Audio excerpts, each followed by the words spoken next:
हमें बल्ब का plus wire switch में जोड़ देना है। उसके बाद बल्ब का माइनस वायर बैटरी का माइनस वायर में जोड़ देना है।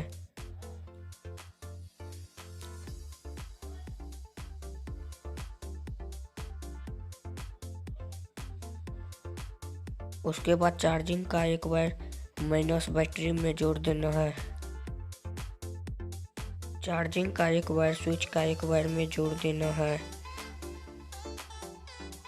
उसके बाद बैटरी का एक वायर जोड़कर चार्जिंग का एक वायर में जोड़ देना है।